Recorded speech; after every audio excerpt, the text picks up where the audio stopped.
Hola, ¿qué tal? Mi nombre es Gerardo Berrones, soy el pastor de Iglesia Identidad y te doy la más cordial bienvenida a nuestros recursos multimedia. El mensaje que estás por escuchar forma parte del libro de Génesis.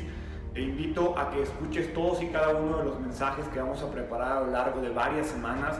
Vamos a estudiar acerca de la caída, el pecado, la creación, los patriarcas, Jacobo, Egipto, todos esos temas y preguntas que tenemos tantas veces acerca de este libro tan enigmático y tan interesante.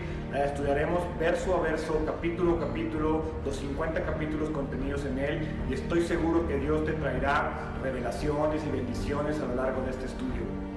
Te pido que si te gusta nuestro mensaje, te suscribas a nuestro canal, que nos contactes a través de nuestras redes sociales en Twitter, Facebook o en YouTube. El hashtag es @identidadslp, y también te invito a que nos escribas un correo a identidadslp@gmail.com. No te vas a arrepentir de ponerte en contacto con nosotros. Queremos conocerte, queremos saber más de ti. Atrévete a conocer más de Dios y a relacionarte con Él de una manera práctica y real. Gracias y que disfrutes el mensaje.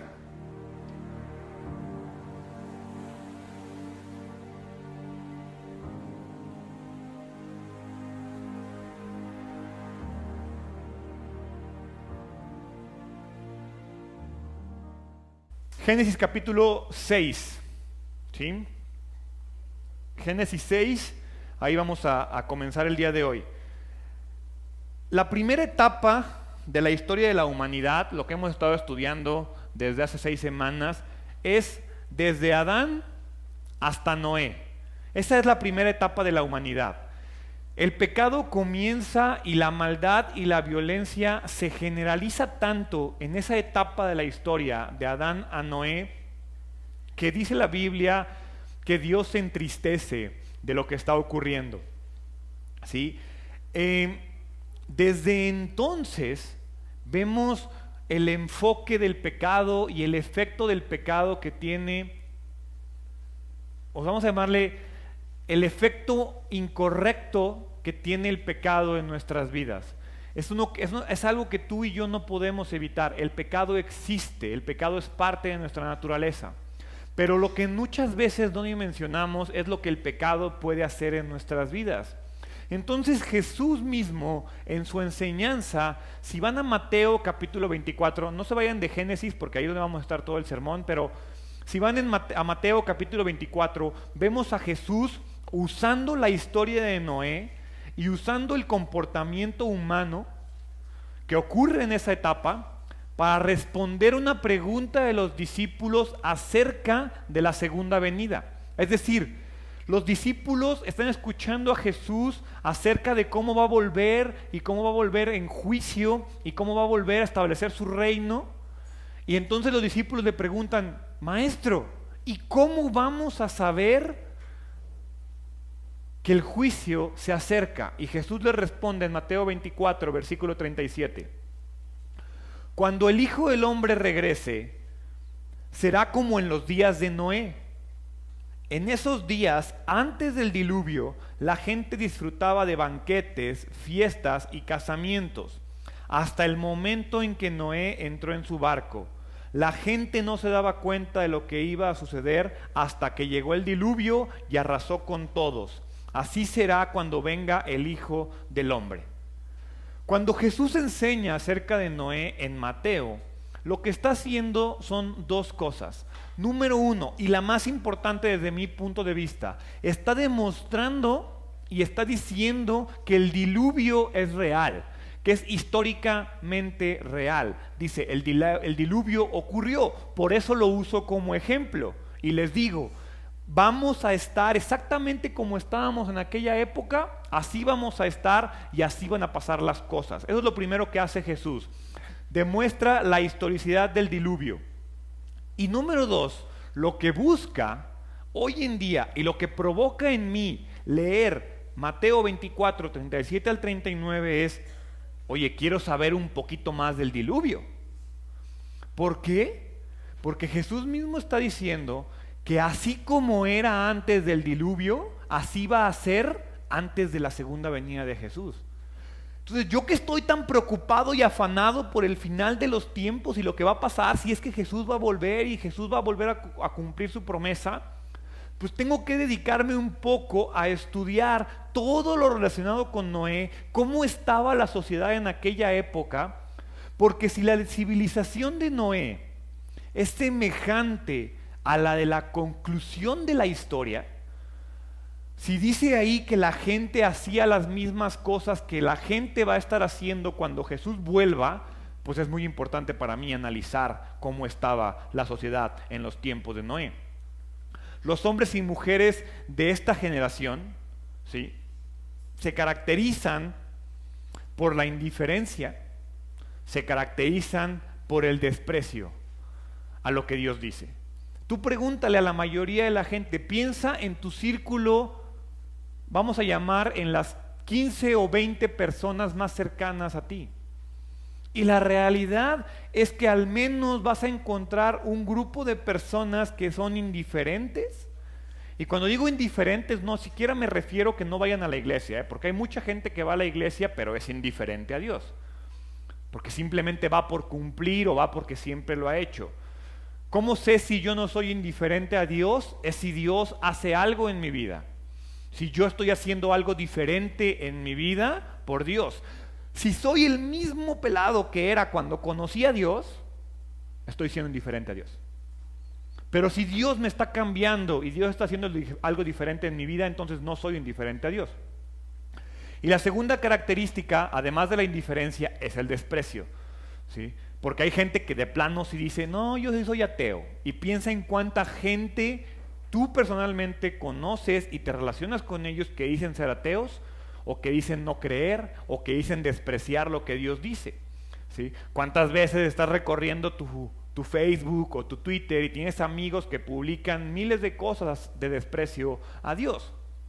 Entonces, ¿cuánta gente cercana a ti tienes en estas circunstancias? Y lo que sabemos, por lo que dice Jesús, es que la indiferencia y el desprecio son una característica que existía en la época de Noé. Entonces, eso me hace pensar de que puede que no estemos tan lejos de que la segunda venida del Señor ocurra, ¿sí? La filosofía de moda dice que Dios no existe, que Dios ya se murió, que Dios es innecesario. Algunos incluso se atreven a decir que es un impedimento para el desarrollo humano. ¿Cuánta gente conoces que te dice, no, es que conocer a Dios es de tontos? Es ilógico, es creer en un cuento de hadas, nada como la ciencia, aquí está. La ciencia lo veo, lo siento, lo palpo. La ciencia o la iglesia es de retrógradas, es de retrógradas y eso era de los abuelitos. Hoy hay que creer en la ciencia. La realidad es que no podemos estar más equivocados. Ese es el problema. Y cada vez que escuchamos y vemos que eso se presenta en nuestras vidas, nos damos cuenta que el diablo, que Satanás, está cumpliendo su objetivo, que es alejarnos. Porque recordemos que el temor que tenía el diablo, ¿sí?, era que la simiente de Eva lo destruyera. Por eso es que el diablo se afana con nosotros. Y por eso dice, tengo que destruirlos a ustedes, porque dice que de ustedes va a venir el que me va a destruir. ¿Sí? Quiero que comencemos a ver un poco acerca de la rebeldía humana. Y comenzamos en Génesis capítulo 6, versículos del 1 al 2. Ahí empezamos. Luego los seres humanos comenzaron a multiplicarse sobre la tierra y les nacieron hijas. Los hijos de Dios vieron a las hermosas mujeres y tomaron como esposas a todas las que quisieron. Génesis 6 describe el tiempo justo antes del nacimiento de los hijos de Noé. Aquí comenzamos, vamos a llamarle que Noé ya nació, pero todavía no nacen los hijos de Noé. La raza humana se está multiplicando, pero el pecado también. Y eso va a ocurrir de aquí hasta que Jesús vuelva, ¿sí? A medida que la humanidad crece en cantidad, el pecado crece en intensidad, porque el pecado es intrínseco a la humanidad. Entonces no es que la sociedad vaya empeorando, es que es normal, la sociedad va creciendo, la humanidad va creciendo, el pecado se va manifestando de diferentes maneras. Es imposible calcular en este punto de la historia la cantidad de habitantes. Lo que sí sabemos es que todos estaban condenados, todos eran pecadores, ¿sí? La humanidad en los días de Noé decidió desafiar a Dios. Y vamos a ver cómo más adelante la Biblia nos dice que Dios usó el agua para destruir el mundo antiguo con un diluvio, ¿sí? El mundo que Dios destruyó estaba compuesto principalmente por pecadores. Hemos estado estudiando en las últimas semanas la descendencia de Adán. Y sabemos que en este punto en la historia, los únicos hombres que no se entregaron a su pecado era la descendencia de Adán. Es más, en este punto en la historia, los únicos hombres, vamos a llamarle vivos, que todavía se habían entregado a Dios y que habían practicado la justicia, era Matusalén, Lamec y Noé, ¿sí? En el punto en el que nace Noé, todavía existía Matusalén y todavía existía Lamec, que fueron personajes que estudiamos la semana pasada. Entonces, imagínate esto, no sabemos cuánta gente existía. Lo que sí sabemos es que solamente estos hombres practicaban la justicia. Y cuando digo que practicaban la justicia, no me refiero a que eran perfectos. No podemos olvidar eso. Dios no espera hombres y mujeres perfectas. Dios espera hombres y mujeres que busquen la perfección, pero el que perfecciona al hombre y a la mujer no es el hombre, es Dios. Lo que nos dice la Biblia es que Enoc, Matusalén, Lamec, Noé, Abel, Set, Adán, esa parte de la Biblia, esa parte de la genealogía, lo que buscaba era ser perfeccionado por Dios, creían en Dios, confiaban en Él y por eso eran justos. No por lo que hacían, sino por lo que creían y lo que buscaban con sus vidas. Quiero volver a leer Génesis capítulo 6, versículo 2, pero lo quiero leer en la Reina Valera. La Reina Valera dice que viendo los hijos de Dios que las hijas de los hombres eran hermosas, tomaron para sí mujeres escogiendo entre todas. Ahora, ¿quiénes eran los hijos de Dios? ¿Y quiénes eran las hijas de los hombres? Porque es lo que estamos leyendo ahí. Dice, viendo los hijos de Dios que las hijas de los hombres eran hermosas, tomaron para sí mujeres escogiendo entre todas. Vayan a Job capítulo 1, versículo 6. Job capítulo 1, versículo 6 dice, un día vinieron a presentarse delante de Jehová los hijos de Dios, entre los cuales vino también Satanás. ¿Quiénes son los hijos de Dios? Los ángeles caídos. En esta parte en la historia, los hijos de Dios se refiere a los ángeles que se rebelaron. Ahora, no nos vamos a detener a especular porque ya vi la cara de todos. ¿Cómo? ¿Los ángeles con los humanos? A ver. Es inútil especular cómo ocurrió la unión. Porque si Dios quisiera que tú y yo supiéramos cómo ocurrió la unión, vendría un apartado de ¿quieres saber cómo ocurrió la unión? Vaya a la página 376 de su Biblia donde viene todo el apéndice. No dice. Solamente nos dice que los hijos de Dios se unieron con los hijos del hombre, ¿sí? Los ángeles caídos se unieron con los hijos del hombre, ¿sí? Con las hijas del hombre.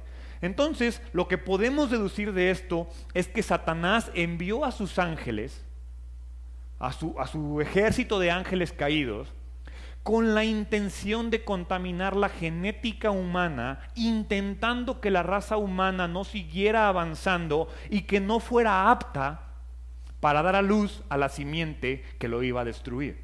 Todo es un plan.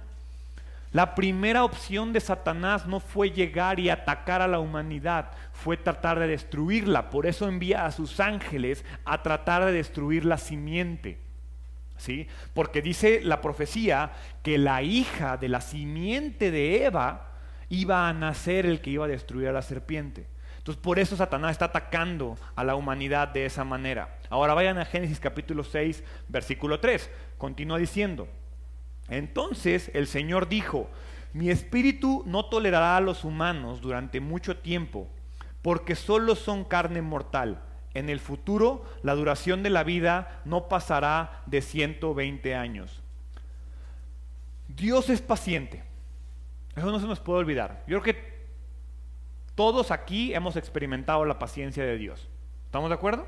Entonces Dios es un Dios paciente, pero no le va a permitir a la humanidad permanecer en rebeldía para siempre. Hay un punto de no retorno para nuestro rechazo a Dios. ¿Cómo sé si no he llegado al punto de no retorno? ¿Cómo lo sé? Si sigo con vida, Dios sigue siendo paciente conmigo. Todo el que muere en rebeldía es Dios diciendo, ya brother, se acabó mi paciencia contigo, no puedo más contigo, es momento de que mueras. Entonces, platicaba ayer con alguien, oye, es que ¿cómo sé si soy elegido o no? ¿Cómo sé si yo soy de los que Dios va a escoger o no? Mira, si estás escuchando, tienes ganas y Dios está haciendo algo en ti, vive tu vida como si lo fueras. Si lo eres, te va a ir muy bien con Dios y todo va a jalar. Si no, como muchas personas, vas a terminar abandonando a Dios eventualmente. Entonces, no nos afanemos por si soy o no soy. Quiero serlo. Dice la Biblia que si yo quiero serlo, Jesús va a iniciar y perfeccionar la fe en mi vida. Ni siquiera eso es mi responsabilidad. Entonces lo que está diciendo aquí es que Dios dice, mi espíritu no tolerará a los humanos durante mucho tiempo, porque solo son carne mortal. En el futuro la duración de la vida no pasará de 120 años. Si tú y yo seguimos aquí, podemos tener la seguridad de que no hemos llegado al punto de no retorno. Ahora dice ahí 120 años. Esta profecía fue dada 120 años antes del diluvio. Si bien es cierto que después del diluvio la longevidad humana se iba a ver totalmente reducida porque el mundo iba a cambiar atmosféricamente hablando y biológicamente hablando y los hombres ya no iban a vivir 800, 900 años como Matusalén lo hizo. El diluvio tuvo efectos en nuestro planeta. No quiere decir que Dios está diciendo no va a haber un ser humano que va a vivir más de 120 años, porque estoy seguro que si ahorita alguien se mete a Google va a encontrar a alguien que vivió o que vive actualmente, no sé, que tenga más de 120 años. Y va a decir, la Biblia es falsa, porque ahí dice que ningún hombre va a vivir más de 120 años. Y yo conozco a una señora que vive en no sé dónde, que vive 121, Gerardo. La Biblia no es verdad. No, esto es una profecía. Y Dios lo que dice es que en el futuro la duración de la vida no pasará de 120 años. Lo que está diciendo es, en 120 años voy a destruir la tierra. En 120 años va a venir el diluvio. Génesis capítulo 6, versículo 4. En esos días y durante algún tiempo después vivían en la tierra gigantes nefilitas, pues siempre que los hijos de Dios, los ángeles caídos, tenían relaciones sexuales con las mujeres, ellas daban a luz hijos que luego se convirtieron en los héroes y en los famosos guerreros de la antigüedad. Vean qué importante es eso y qué interesante es eso. Si uno se pone a ver la mitología griega, si uno se pone a ver las grandes mitologías que todos creemos que son verdad, ¿verdad? Los griegos lo dijeron, seguro es ciencia aeroespacial, ¿sí?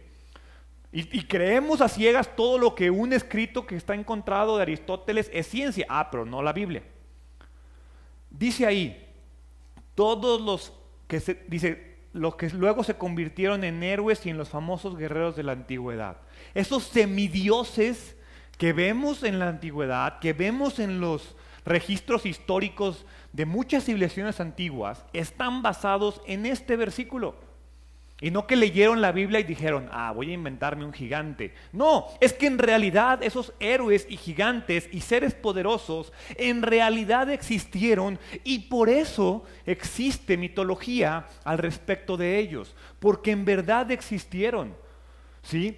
Los seres humanos antediluvianos, primero que nada, antes del diluvio, eran de una estatura mucho mayor. Les decía la semana pasada, que Dios puso una potencia en nosotros, que nuestras maneras de vivir, nuestra manera de cuidarnos, nuestra manera de comer, nuestra manera de hacer ejercicio, reduce esa potencia de sobremanera. Pero todos aquí tenemos una altura máxima que podemos alcanzar, ¿sí?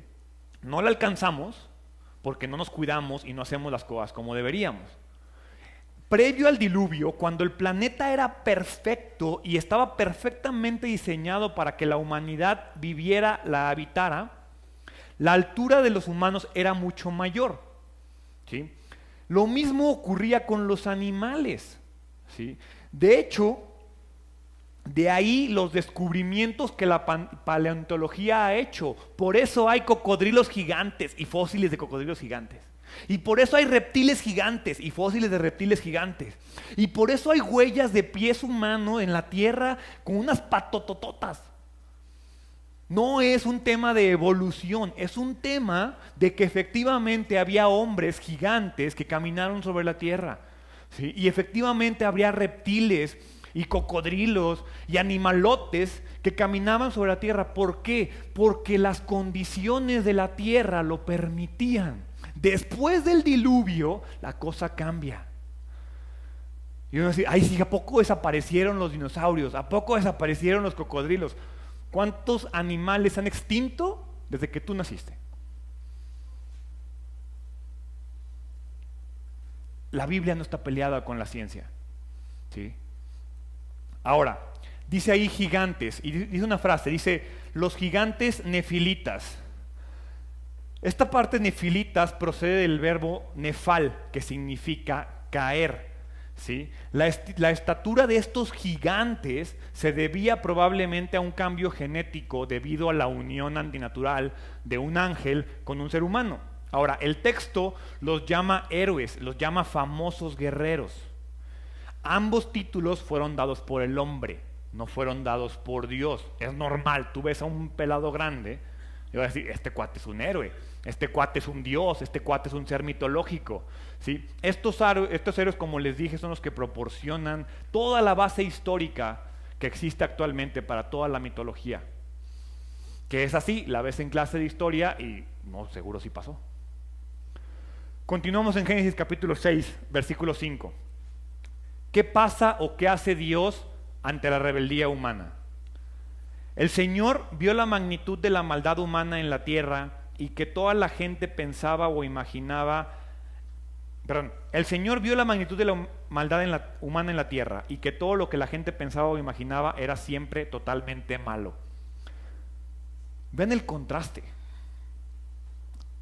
En Génesis 1, Dios dice que la creación era buena de gran manera.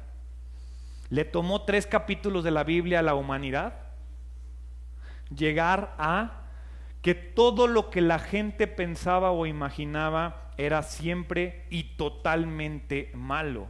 No fue Dios. Dios hizo una creación buena de gran manera. La humanidad y su pecado eran siempre y totalmente malos. El hombre se corrompió, la maldad creció, la maldad se intensificó. Veamos a qué grado. Versículos 6 y 7. Entonces, y este es uno de los versículos que mucha gente usa para atacar la inmutabilidad de Dios. Entonces el Señor lamentó, algunas versiones dicen se arrepintió, de haber creado al ser humano y haberlo puesto sobre la tierra. Se le partió el corazón. Entonces el Señor dijo, borraré de la faz de la tierra esta raza humana que he creado. Así es, y destruiré a todo ser viviente, a todos los seres humanos, a los animales grandes, a los animales pequeños que corren por el suelo, y aún a las aves del cielo. Lamento haberlos creado. Dios siempre hace lo que hace Dios, lo que planea Dios, lo que ejecuta Dios, siempre lo hace de conformidad con 2 cosas: de conformidad con su justicia y de conformidad con su santidad. Él no puede atacar su justicia y Él no puede pasar por alto su santidad. Cuando dice que Dios se arrepintió, que Dios lamentó, esto no compromete su inmutabilidad. No estamos viendo que Dios cambió de parecer. No estamos viendo que Dios dijo, chin, esto me falló, tengo que hacer algo totalmente diferente. El autor lo que está usando y Dios lo que está usando es una figura literaria que se llama antropomorfismo, ¿Qué significa el antropomorfismo? Dios no cambia su esencia. La naturaleza de Dios es inmutable, ¿sí? Pero este lenguaje se usa para nuestro beneficio. Piensa de qué otra manera Dios te pudiera explicar a ti y a mí la manera en que es congruente con su justicia, con su amor, con su santidad, con su inmutabilidad, con su omnipotencia, con su omnipresencia, con su omnisciencia, y que sin fallarle a ninguno de esos versículos nos tiene que destruir. Perdón, con esos atributos nos tiene que destruir. No podríamos entender, tú y yo no podemos entender eso. Por eso, la manera más sencilla es poner la Biblia en nuestros términos y decir que Dios se arrepintió, pero de ninguna manera está hablando de que Él cambió en su ser. Todo esto es parte de su plan. Pero como nos está compartiendo un plan que tú y yo muchas veces somos incapaces de comprender, lo tiene que hacer entendible para nosotros. El arrepentimiento de Dios no es en un modo alguno un cambio de parecer o un cambio de esencia, sino más bien es el desarrollo de su plan de una forma establecida que es congruente con su propia manera de ser. Es la mejor manera que Dios tiene de explicarte a ti y a mí que nos tiene que destruir y que tiene que destruir a la humanidad. Subjetivamente, porque ¿cómo podemos saber que esto es un antropomorfismo? Porque dice que el corazón de Dios se llenó de tristeza. ¿Sí? Subjetivamente Dios está lleno de tristeza y Dios está lleno de dolor debido al pecado. Pero objetivamente Él tiene que ejecutar su juicio. Dios no cambió de parecer. El pecador debe morir. ¿Por qué debe morir el pecador? Porque Dios dijo que el castigo del pecado es la muerte. Entonces Dios no está cambiando de parecer, ¿verdad que no?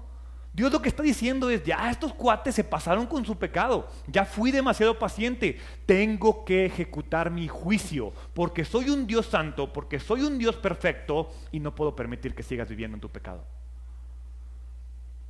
Entonces Dios no está cambiando de parecer. Todos aquí amamos a nuestros hijos, bueno, pues quiero creer que sí, porque somos buenos cristianos, ¿verdad? No falla que alguien dice, no, yo no, Gerardo, pero bueno. Y a poco, cuando llega ese momento en el que ya tienes que disciplinar a tu hijo, y no estoy hablando de golpes, de gritos, no. Tiene un momento en el que tienes que ejecutar una medida disciplinaria con tu hijo. ¿La dejas de ejecutar nomás porque sí? No, hay quienes sí, y después paga las consecuencias de niños malcriados, ¿sí?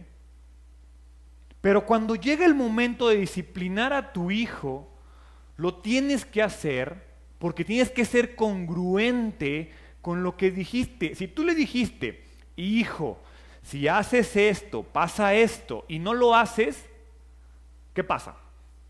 El niño deja de creer en lo que tú le dices.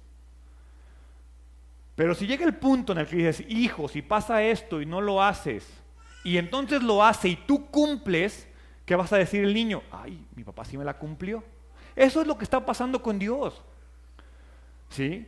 ¿Qué fue lo que pasó en un principio como parte del plan de Dios? El problema estuvo en que Dios nos tuvo paciencia.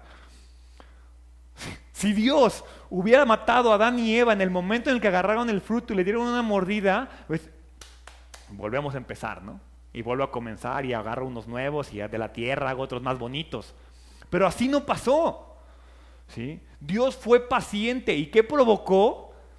Niños malcriados. Pero Dios no cometió un error. Siempre ha sido el plan que tú y yo procedamos al arrepentimiento y queramos acercarnos a Él. Ese es el plan. Entonces Dios nos está arrepintiendo. Dios está siguiendo su plan conforme a lo que planeó. El amor de Dios encuentra sustancia en el dolor y la tristeza como en la manifestación de su ira. Entonces Dios está triste, pero no es que está triste y sorprendido de lo que pasó. Está triste y sorprendido de que el pecado haya tomado el control de nuestras vidas.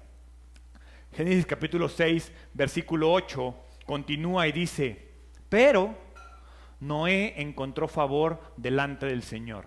Es decir, el mundo está echado a perder, pero Noé encontró favor delante del Señor. En medio del juicio hubo un hombre, un solo hombre, que fue objeto de la gracia de Dios. Noé es el prototipo del hombre salvado o del pecador salvado por pura gracia y soberanía de Dios. Noé es un hombre y es un prototipo de la gracia que tú y yo estamos experimentando el día de hoy. Es la primera vez en la Biblia que se usa el sustantivo gracia, ¿sí? Es la primera vez que aparece en las Escrituras este sustantivo. El sustantivo es kgen, no sé ni cómo se pronuncia, pero kgen significa gracia. En medio del terrible fracaso de la civilización, ¿sí? Alguien me puede decir, Gerardo, yo no vi que leyéramos gracia. Cuando dice, pero Noé encontró favor, esa palabra favor, o Noé agradó, ese agrado es la palabra gracia. En medio del terrible fracaso de la civilización de su tiempo, Noé caminó con Dios y rehusó dejarse arrastrar por la corriente del pecado. No está diciendo que era perfecto, no está diciendo que no era pecador, no está diciendo que no cometía errores.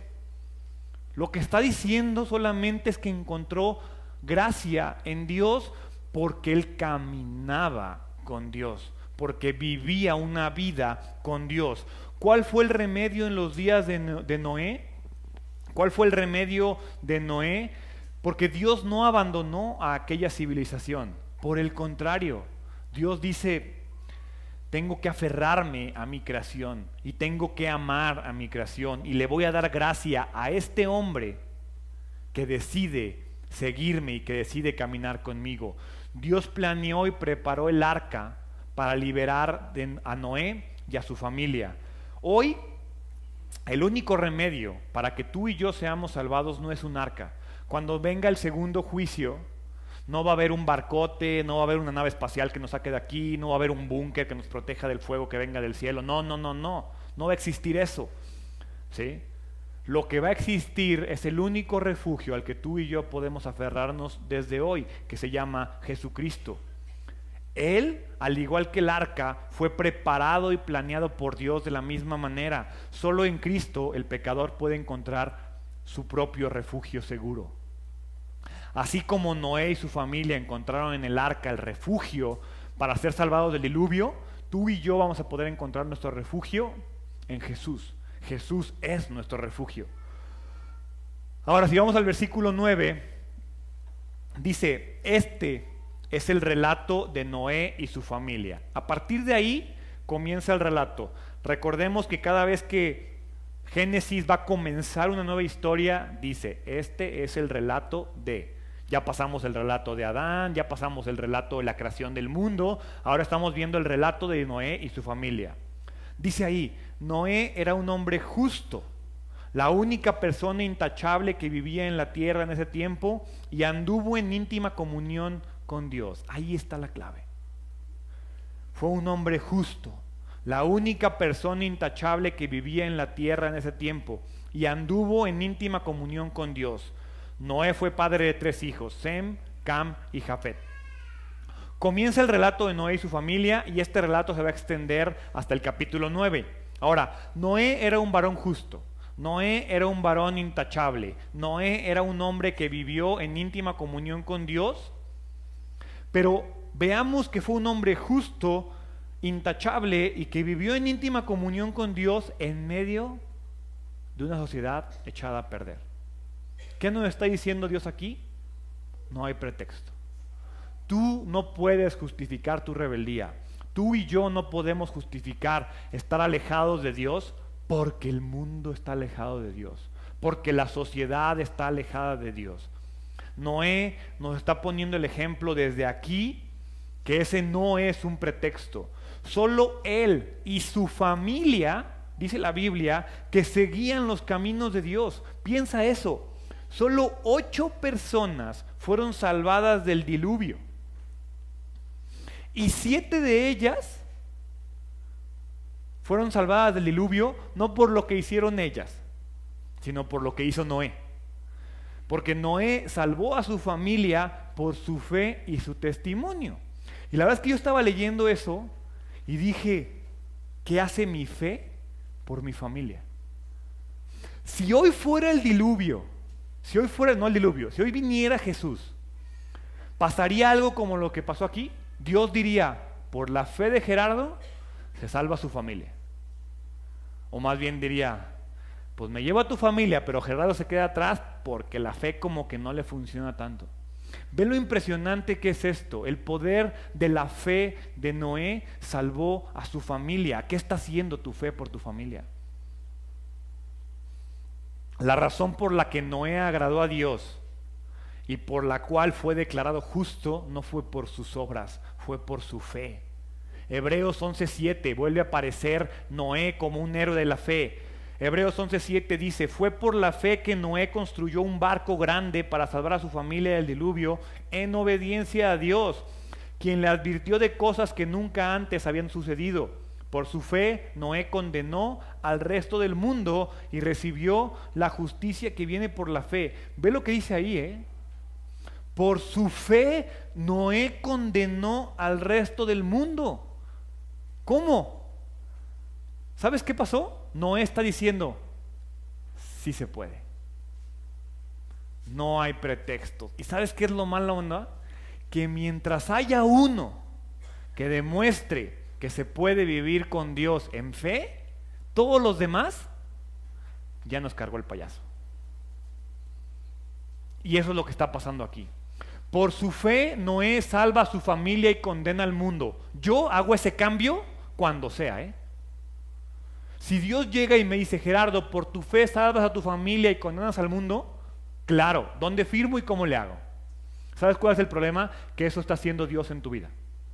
Dios llega contigo y te dice, por tu fe puedes salvar a tu familia y condenar al mundo. ¿Y sabes qué decimos? No, pobre mundo, velo, es tan bonito él, no lo podemos dejar en la calle, tráetelo. Y Dios dice, no se puede. ¿Eres tú y tu familia o es el mundo? Escoge. Y hay gente todavía que sufre un poquito más, Hay gente que todavía Dios llega y le dice, ¿eres tú y tú o tu familia? Y es todavía más complicado porque renunciar a la familia es bien complicado. Y es bien difícil, pero hay veces que es más importante mi fe y cuando yo me aferro a mi fe, mi familia puede cambiar. Eso es lo que está pasando aquí y eso es lo que vemos en la vida de Noé. Ahora, al comienzo hablamos de la relación de la historia de Noé con la segunda venida. Y la primera lección que tú y yo aprendemos al respecto de la vida de Noé es que si queremos ser encontrados justos, debemos poner nuestra fe en lo que Dios dice. Si en el momento del juicio quieres ser encontrado justo, lo primero que tienes que hacer es poner tu fe en Dios, en Jesús. Génesis 6, 11 y 12 dice, ahora bien, Dios vio que la tierra se había corrompido y estaba llena de violencia. Dios observó toda la corrupción que había en el mundo, porque todos en la tierra eran corruptos. Moisés, en Génesis 6, está volviendo a explicar por qué tuvo lugar el diluvio universal. Él dice, el mundo estaba echado a perder, el mundo estaba lleno de corrupción. La razón por la cual el diluvio ocurrió son razones morales. El hombre recibió una creación perfecta y la echó a perder. Dios dice, eso no se puede. Y eso mismo pasa con nosotros. Dios nos da una vida perfecta. Somos nosotros los que la echamos a perder. La responsabilidad, se lo digo a los hombres todos los miércoles, la responsabilidad de nosotros es nuestra vida, la de nuestra esposa, la de nuestros hijos. Dios nos va a pedir cuentas por las creaciones perfectas que Él te dio y que tú puedes estar echando a perder. Aquí lo que está diciendo es que Dios dice, hombres, no hombres masculino, humanos, les di una tierra perfecta y vean lo que han hecho con ella. Eso no puede ocurrir y de ahí viene el diluvio. El hombre fue creado para vivir en dependencia de Dios, pero optó por independizarse de su creador. ¿Y qué logró? Echar a perder su vida. Nuestra vida, tu vida y mi vida está echada a perder no porque Dios sea mala onda, es porque tú y yo creemos que somos mejores que el Dios creador. Tú y yo creemos que no necesitamos a Dios. Tú y yo creemos que podemos vencer nuestros problemas solos. Y Dios te dice, uno, no puedes. Y dos, así no quiero que sea. Te creé para que vivas en dependencia de mí. Este problema es el que sigue vigente hoy en nuestra sociedad. ¿Qué aprendemos de Noé ante este problema? Que la fe lo hace justo, que la fe lo hace maduro espiritualmente y que la fe le permite tener una comunión íntima con Dios. Si tú no quieres tener fe, no vas a poder crecer en Dios. La fe es lo más importante. Desde el principio Dios es congruente con lo que espera de nosotros. No fuimos capaces de administrar la tierra. ¿Qué hace Dios? Te destruyo a ti y destruyo la tierra. Génesis capítulo 6, versículo 13. Entonces Dios le dijo a Noé, he decidido destruir a todas las criaturas vivientes porque han llenado la tierra de violencia.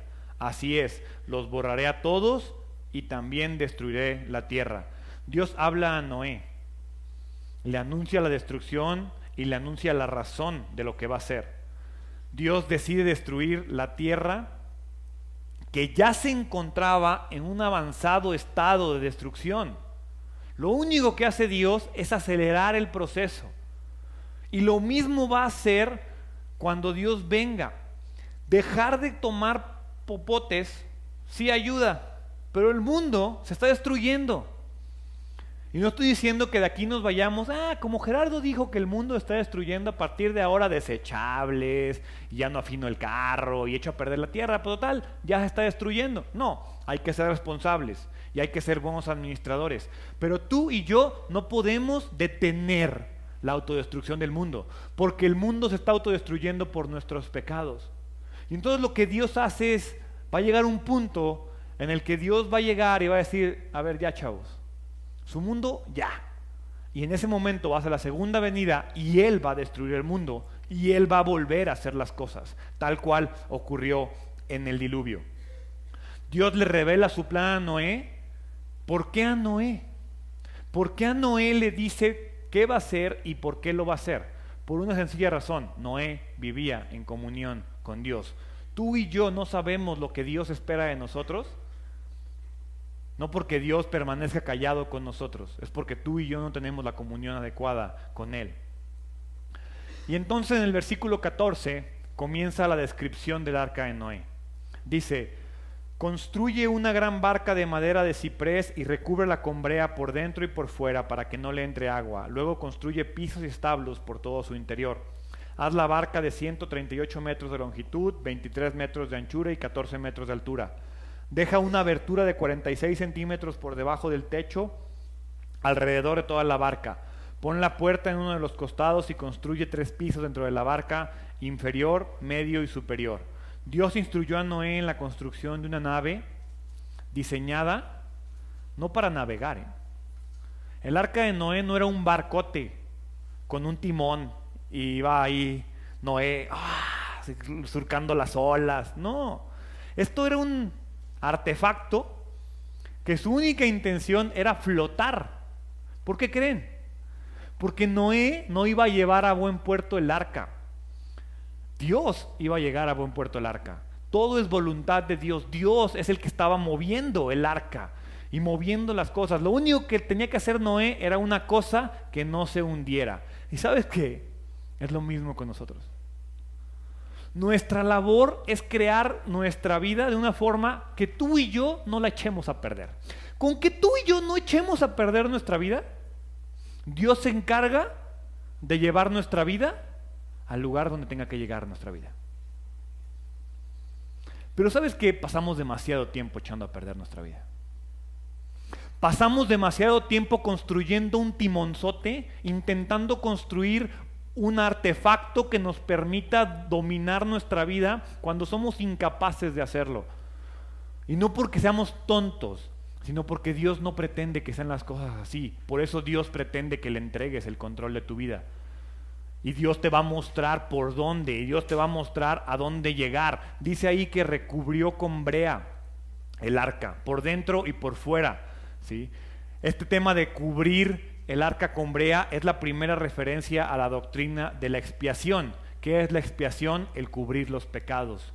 Se cubre nuestro refugio. De la misma manera en la que miles de años después Jesús cubriría nuestro cuerpo con su sangre. El arca era un refugio en la tormenta. Estaba seguro en la tormenta, ¿sí?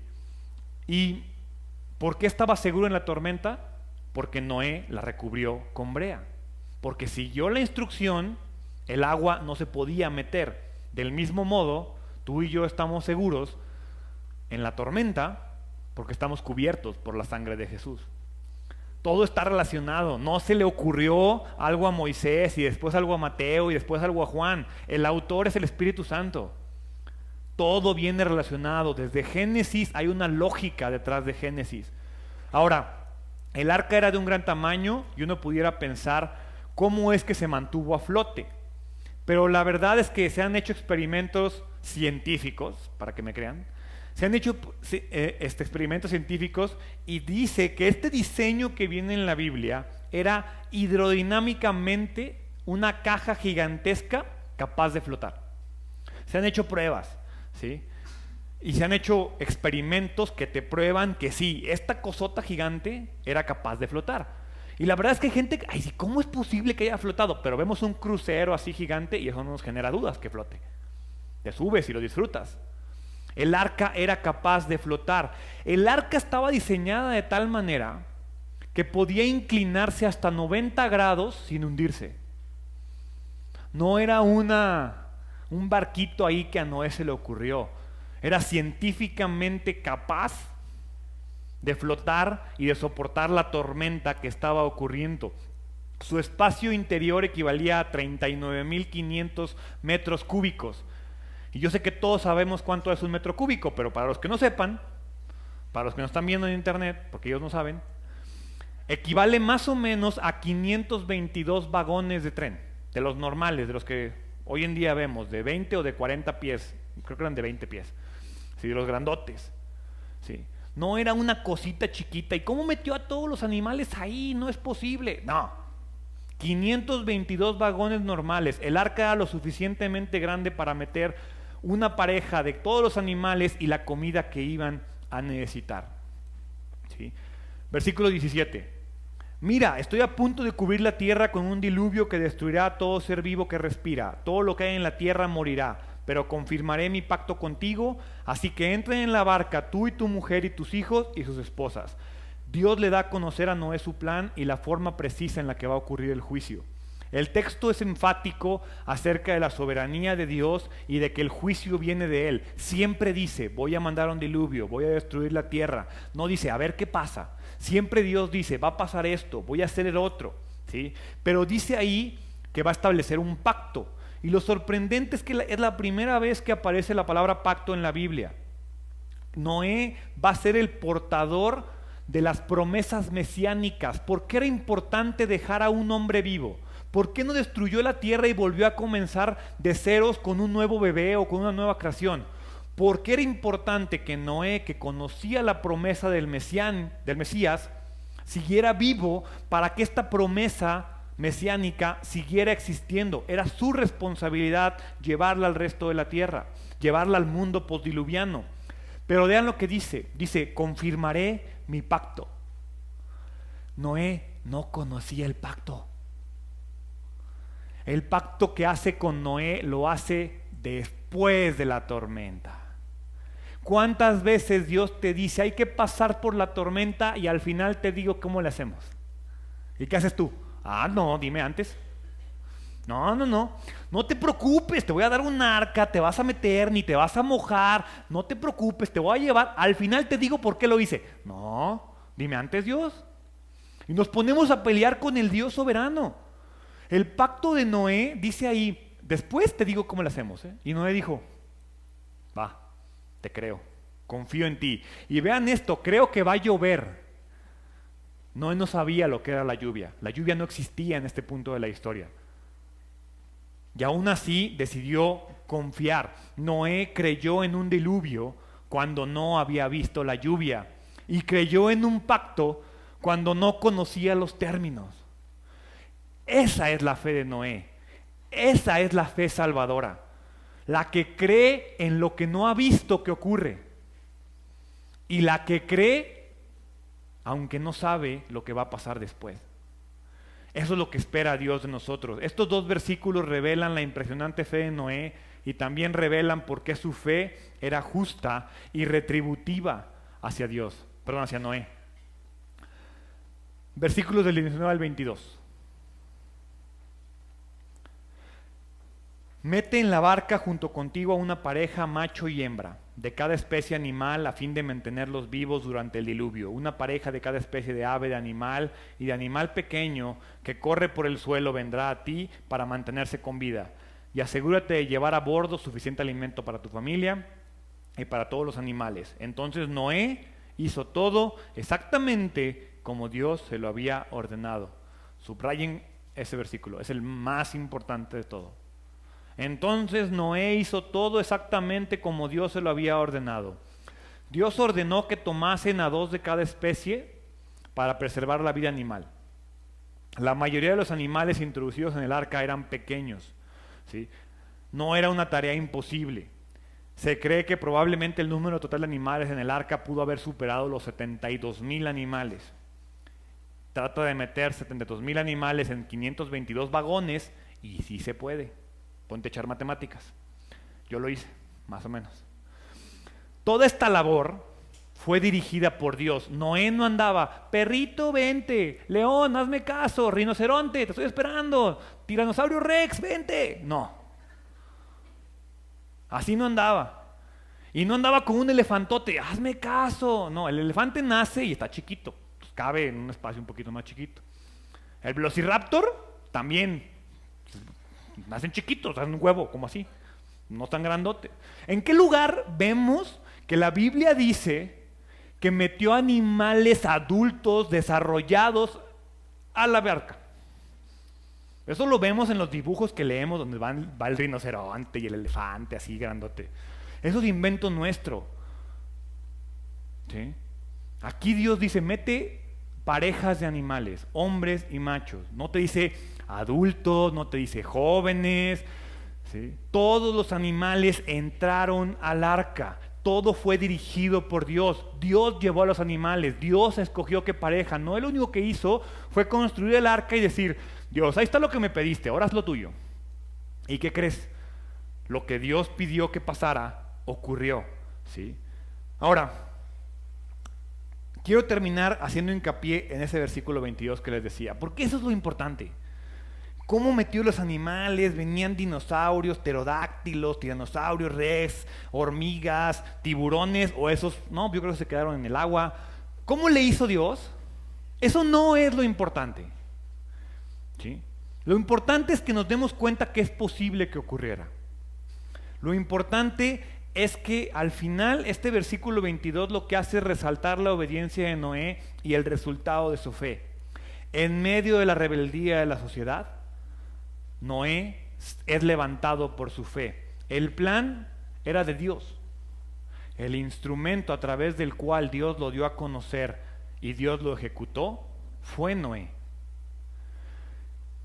El plan es de Dios. El instrumento y el ejecutor, ¿quién es? Yo. Mi fe.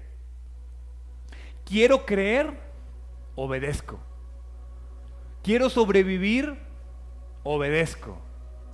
Quiero aventarme en una historia y en una aventura sorprendente como la de Noé, donde voy a ver cosas que no he visto que hayan ocurrido y voy a sobrevivir a cosas que no me imagino que puedo sobrevivir. Creo y obedezco.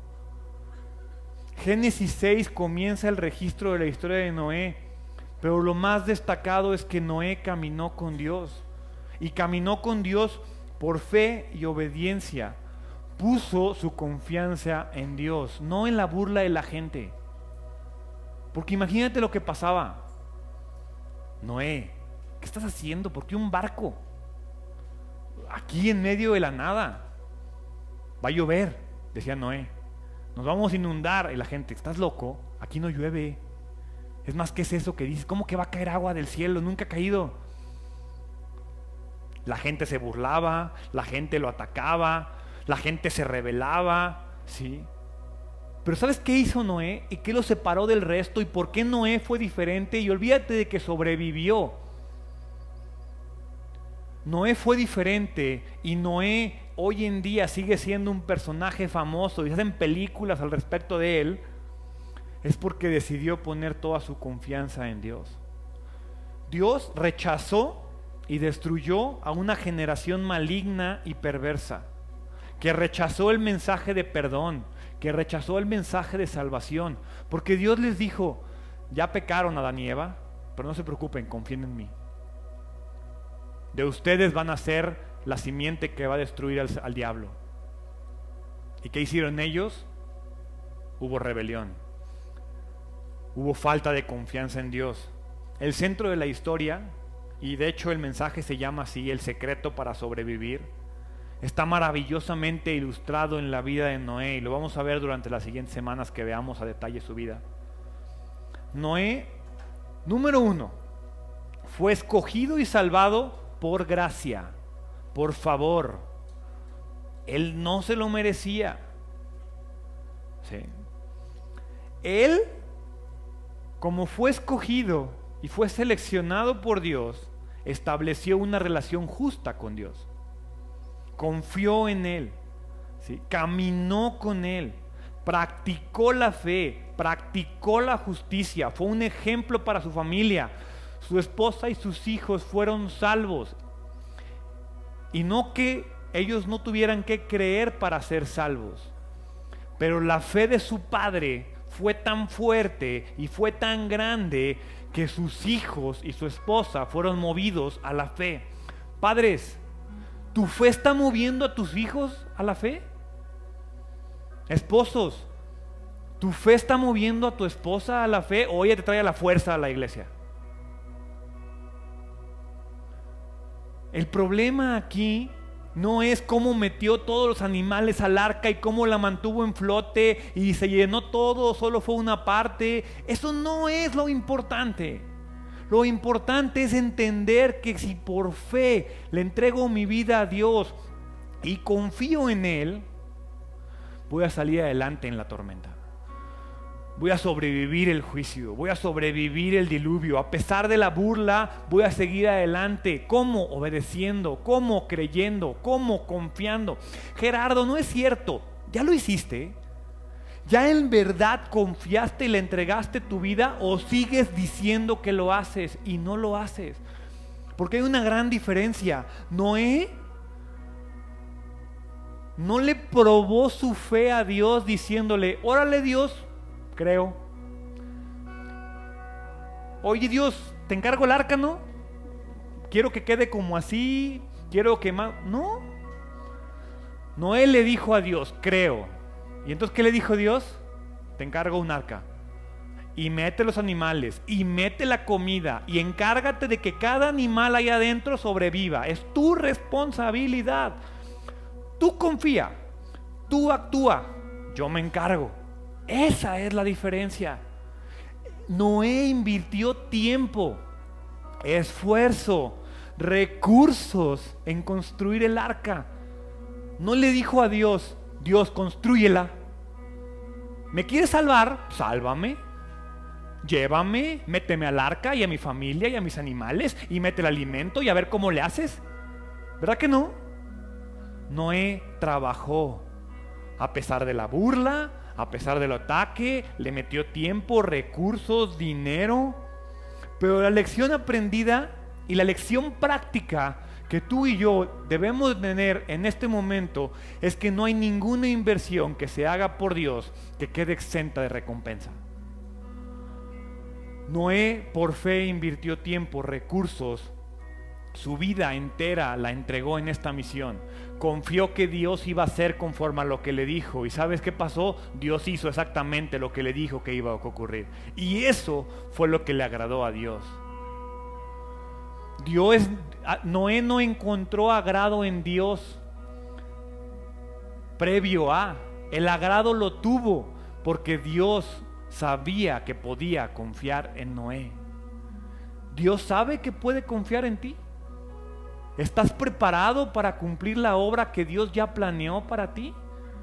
¿O sigues esperando que Dios haga la labor y tú nada más llegar y subirte al barco y sobrevivir la tormenta? Noé tuvo que hacer su parte y tú y yo tenemos que hacer la nuestra. ¿Te quieres subir al arca? Ya no te va a subir un arca de madera. Ya no va a haber un diluvio. Te tienes que subir a Jesucristo y le tienes que entregar tu vida a Él y confiar en Él y darle tu tiempo, tu recurso, tu dinero, tu familia a Él, confiando que Él va a hacer conforme a lo que dijo. Hoy es el momento de subirte al arca, porque esa arca, ¿qué crees? Esa arca sí la construyó Dios. Esa arca sí la planeó Dios. Y ahí sí, lo único que tenemos que hacer tú y yo es aferrarnos al arca que se llama Jesucristo. Yo no sé si lo quieres hacer el día de hoy o no, pero si lo quieres hacer, te invito a que cierres tus ojos y dile a Dios eso. Confía en Él y entrégale tu vida y dile: Dios, aquí estoy, me quiero aferrar al arca. Quiero dejar de desconfiar de ti, quiero dejar de creer que es mi labor y que yo tengo que tomar el control del arca que tú construiste para mi vida. Ayúdame a mantenerme a flote, ayúdame a entender que tú tienes el control de mi vida, ayúdame a confiar de una manera diferente. Que así como Noé, por fe y por confianza, creyó en algo que nunca había visto y confió en un pacto que aún no había recibido. Hoy te entrego mi vida y me aferro al refugio de tu Hijo Jesús. Hoy espero que la sangre de tu Hijo Jesús recubra mi vida y me mantenga a flote de la misma manera que la brea lo hizo con el arca, Padre. Hoy decido confiar más allá de que es posible meter a 72,000 animales al arca.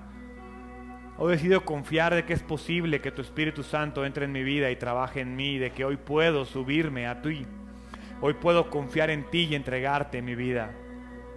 Ayúdame a tener una fe que salve a mi familia y que dé testimonio de lo que tú puedes hacer por mí. Te entrego mi vida y confío en ti desde hoy y hasta el día en que decidas regresar. En el nombre de Jesús. Amén.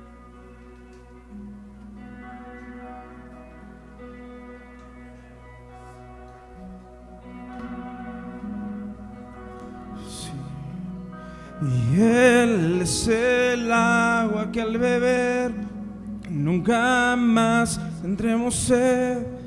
Jesucristo basta. Jesús, ¿por qué no te pones en tus pies y cantas? Castigo recibió y su herencia me entregó. Jesucristo basta. Jesús. Y Él es el agua que al beber nunca